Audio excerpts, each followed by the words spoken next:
പറഞ്ഞിട്ടുള്ളത്. അതായത് ഇവിടെ ഒരു കമന്റ് വന്നിട്ടുള്ള മറുപടി മാത്യു കിടന്ന് തുറന്ന ഹൈപ്പോസ്റ്റാസിസ് ഒന്ന് കാണിച്ചു തരാനാണ്.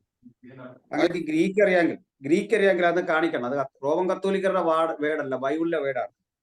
വിശുദ്ധ ബൈബിൾ എബ്രായ ലേഖനം 2:3 അവിടെ നോക്കുക. അവിടെ കൃത്യം കിടപ്പുണ്ട്.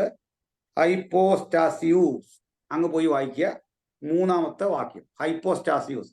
അത് കാണിക്കാൻ അദ്ദേഹം പറയുന്നു. അദ്ദേഹം ഓർത്ത് ഇതൊക്കെ ഇങ്ങനെ റോമൻ കത്തോലിക്ക സഭ എഴുതി വെച്ചപ്പോൾ ഞങ്ങൾ അത് എടുത്തുകൊണ്ട് പോകുന്നതാണെന്ന് അങ്ങ് തെറ്റിദ്ധരിക്കേണ്ട. 1. 2, ജെറോമിനോട് എനിക്ക് പ്രത്യേകിച്ച് യാതൊരു പിണക്കമുള്ള ആളല്ല, വലിയൊരു ചിന്തകനാണ്.